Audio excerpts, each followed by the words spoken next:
Hello, hello, hello. Welcome, Sam J. Welcome back to the channel.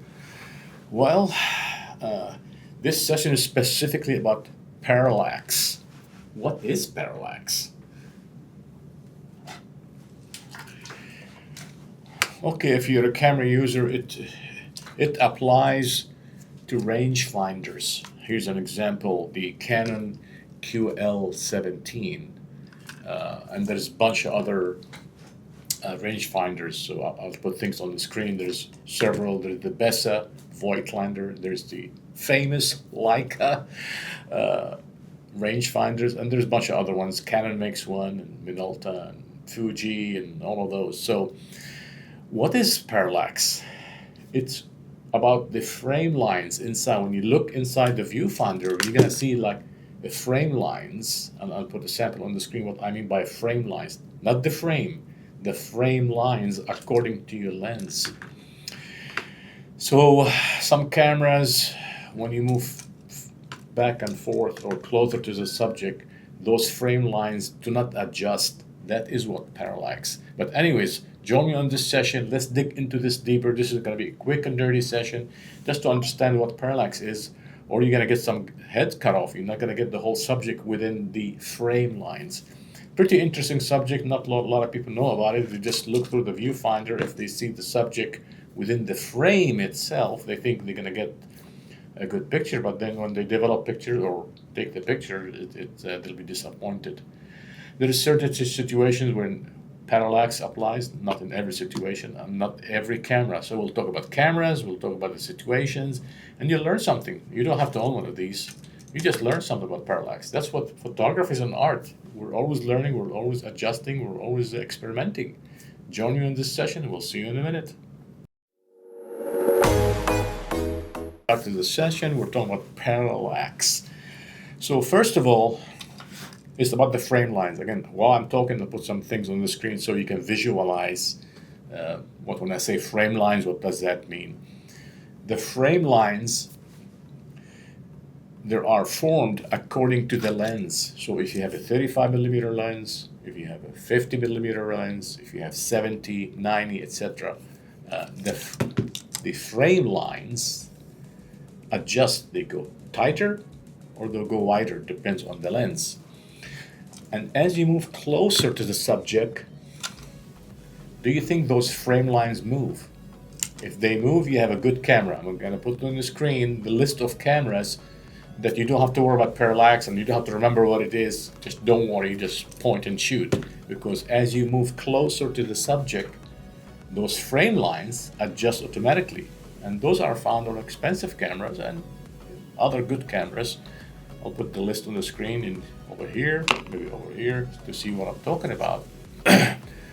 If this doesn't happen with you, then you have to go down maybe 10, 15 degrees like this, and making sure you don't get somebody's head cut off. And down 10, 15 degrees, go down like that, and you can adjust with that. Once you do it once or twice, you'll get the hang of it. But hopefully, not everybody has a Leica. Leica is the one of the top-notch cameras where the frame lines adjust automatically as you get closer to the subject.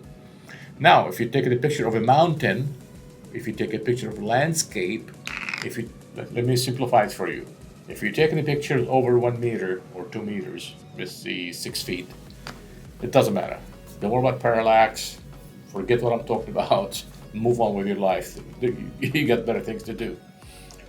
But anything closer, people, pets, subjects, other things, yes, you don't want to be disappointed. You have to pay attention to this parallax situation.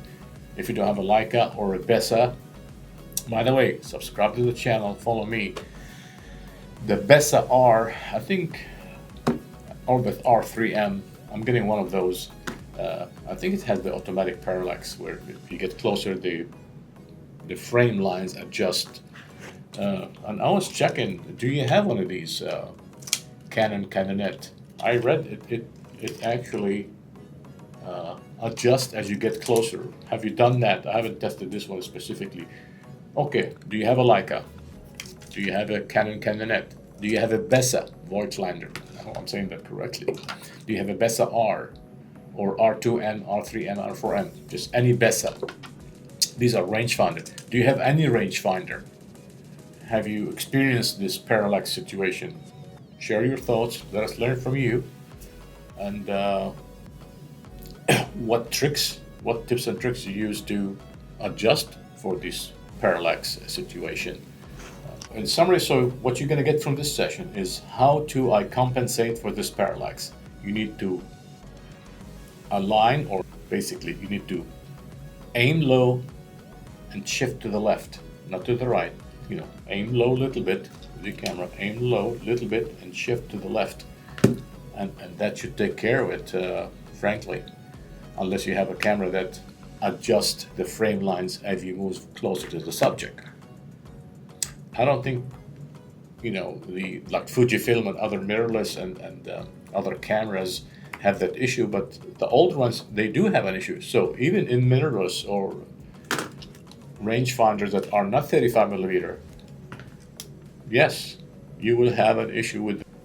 So always check the manual, search for it, and you don't want to be disappointed because some even new digital cameras like Fujifilm, I think X100V and VI, they have a dual. They have something called hybrid viewfinder. One that like the old-fashioned viewfinder, and one is electronic.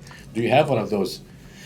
Fujifilm, do you have an issue with parallax? Let us know. Put your comments in there. Again, this is a quick session, so if you hear that term, you understand what's going on. And if you have a rangefinder and you've been having some trouble with it and the picture's not coming out good, cut heads or the whole thing's not in the frame, you don't need to aim low and left a little bit, you know, 15, 20 degrees, and aim left, and you'll get the hang of things.